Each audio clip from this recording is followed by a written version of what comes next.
Most buyers in the 2026 Denver real estate market, they're not losing because of interest rates. Instead, they're actually just losing because of these small decisions they make that just don't feel like they're gonna be that big of a deal at the time. In fact, the trickiest part of all of this is oftentimes this ends up happening way after they end up buying the house. So I've got great news for you guys. In this video today, I'm actually gonna be sharing with you 3 of the biggest mistakes that I see on a weekly basis that people make as they move and buy homes here in Denver, Colorado, and more importantly, how you can avoid making the same mistakes. So I'm really excited to share this brand new episode of Living in Denver with you. Make sure you stay tuned.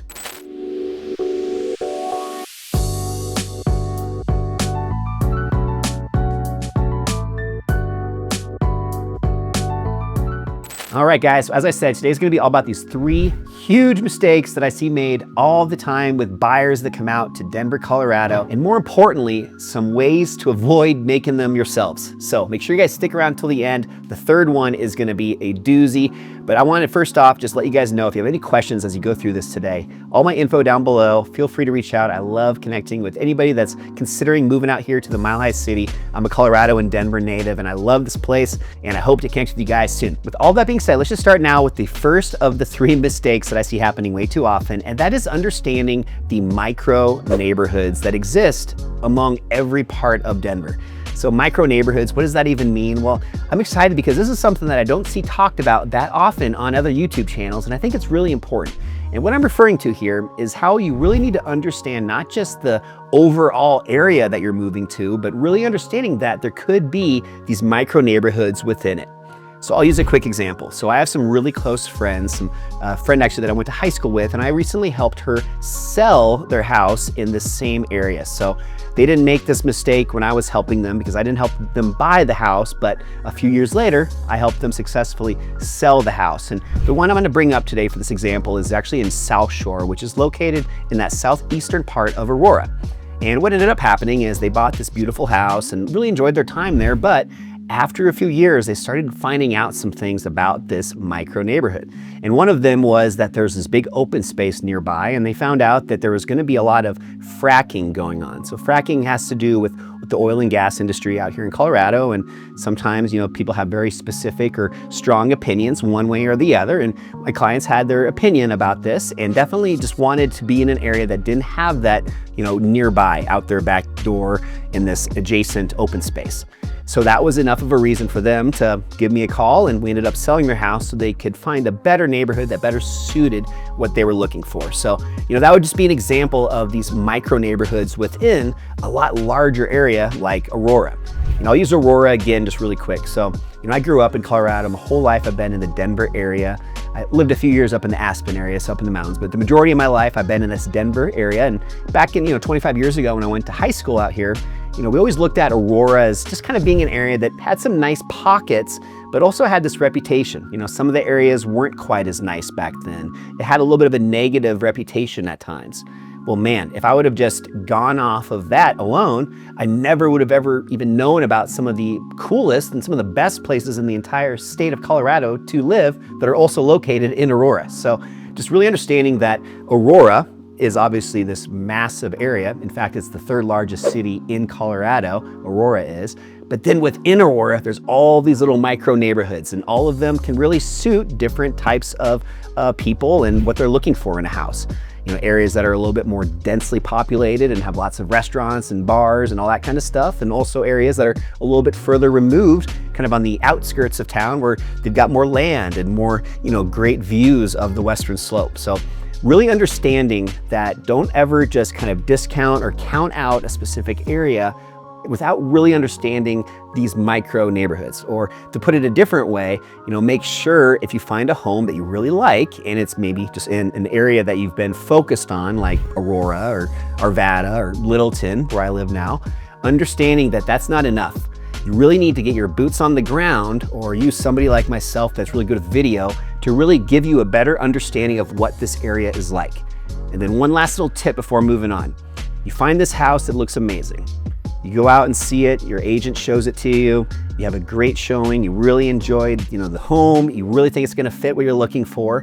Before you write that offer, before you really take action, I recommend going back and seeing that exact same house, but in a completely different time of day and ideally a different day of the week. You know, a lot of people, for example, they go out and look at homes on the weekends when they're not working. Well, maybe a home that you really like is located in a school district and it's actually on the bus path. And man, between the hours of 8 and 9 a.m. and 3 and 4 p.m., it is a absolute zoo, crazy. You can't even get out your neighborhood without waiting for 20 minutes. These are types of examples of these micro neighborhoods, and really understanding these thoroughly before, signing on that dotted line and buying a home to only a few years later just be maybe a little disappointed about because it doesn't completely fit what you're looking for. So again, this is really important, you guys, just understanding that every part of Denver has these micro neighborhoods. If you have some specific, areas that you're interested in right now and you want a little bit more info on what a local's perspective is on that area, feel free to reach out. Again, I'll put my info down below. And really quick before we move on, every month I host live, they're free online webinars, and they're all about the Denver market and how to still succeed and win even when it's a little bit more challenging like it is right now in the summer of 2026. So I just wanted to share that with you guys really quickly, because if you want to join the next one, I'm actually hosting one tomorrow night, depending on when you watch this, but just go ahead and go down to denverwebinar.com and grab your seat for the next one. And we can really dive in a lot deeper into strategies, just like what I'm talking about right now on the webinar. So with all that being said, let's just now move into the second huge buyer mistake that I see also happening way too much. Now, the second mistake that I want to share with you guys is just as important, in fact, maybe more important in some cases, and this is understanding that you need to budget for more than just those mortgage payments. Now, this is something that is really, really important right now, because one of the biggest buzzwords, one of the topics that is without a doubt at the top, the most forefront of any conversation right now in the real estate market, in the industry, in the entire country, is affordability. And affordability is becoming such a hot topic that's why this is a really, really important mistake to avoid. And again, that's understanding that there's other costs, there's other expenses that you need to be aware of outside of just that monthly mortgage payment when you buy a house. So for example, let's just say you're renting right now, and you understand how this whole process works. You know that in addition to, paying the rent, when you buy a home, you're going to have things like taxes and, maybe insurance, a homeowner association, stuff like that. But man, people really don't take it to the next level and understand what those costs are actually going to be, and then budgeting for those and understanding how to be prepared to, withstand some storms. Let's face it, everybody has times in their life where, maybe money gets tight, maybe you don't have as much work as you were expecting to have, maybe even lose a job, whatever it may be. Just understanding the financial part of buying a home and being prepared. So different directions I can go here, but the one I want to share with you guys today, for any of you that might be out of state right now, is kind of two big ones. The first one is property taxes. So this is really important because in Colorado, we have a couple things that might be different from where you're currently living.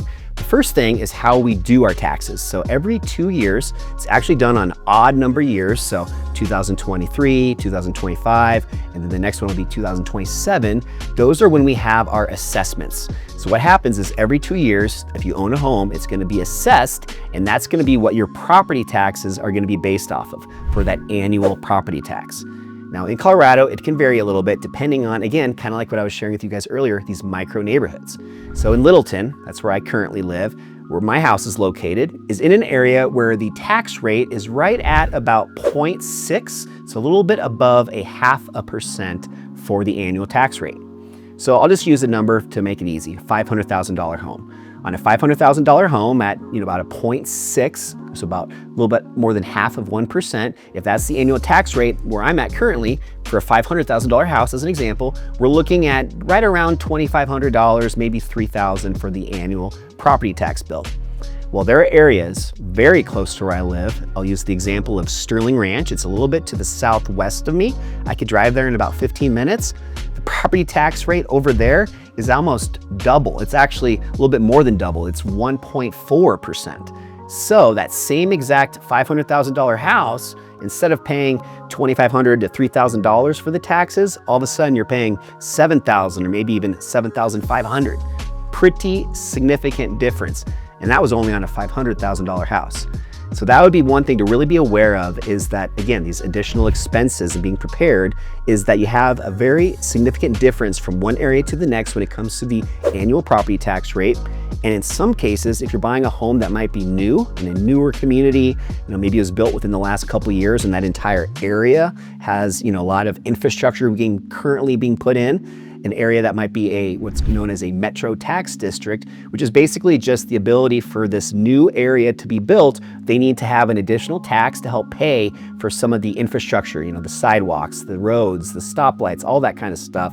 It's always, and if it's a metro tax district, it's going to be for a limited period of time, so it's not going to be a permanent thing forever.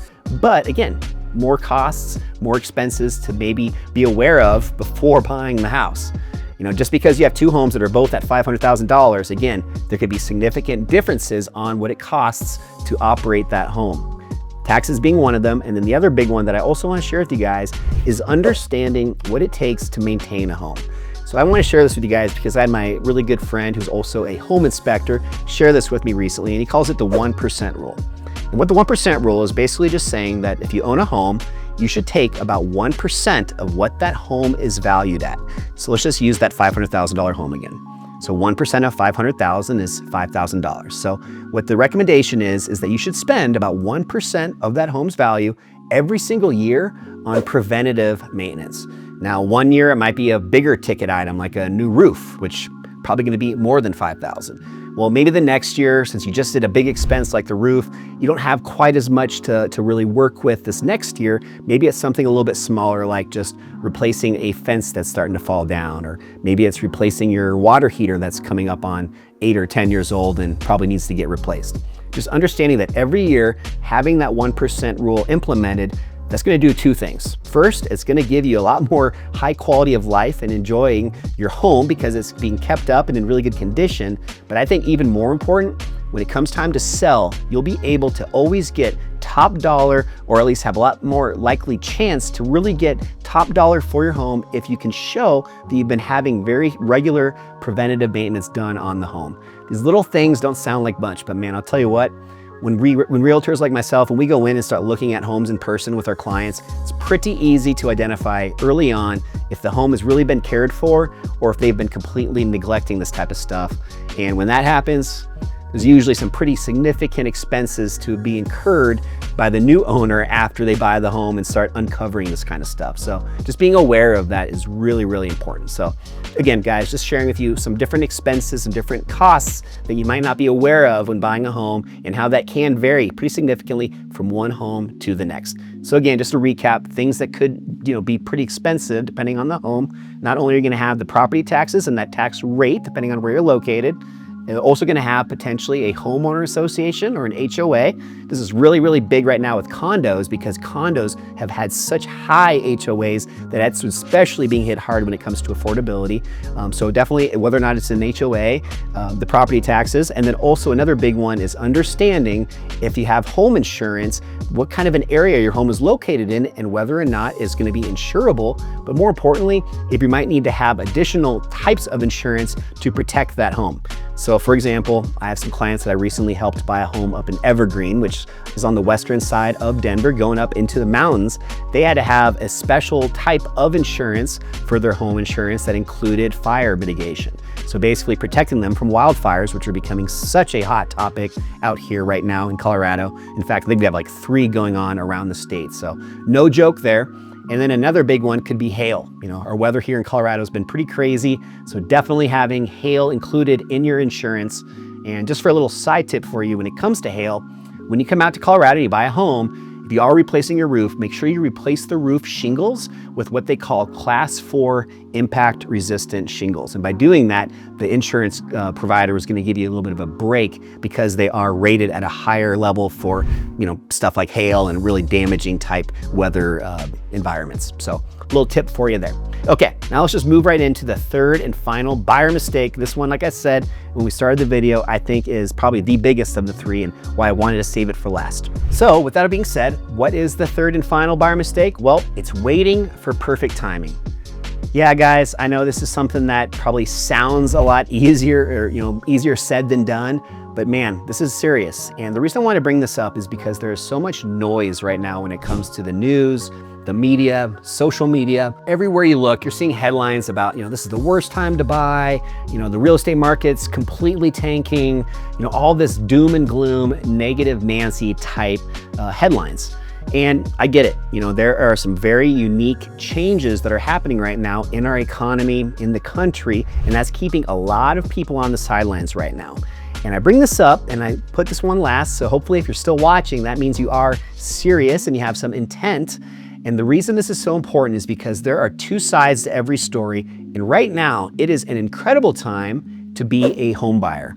Now, only if it financially makes sense. So as long as, that buyer has a stable job and has the financial ability to, afford the home. But man, if that is the case, this is an incredible time to get off the sidelines and not be waiting for the perfect time, because I could almost argue that now is the perfect time.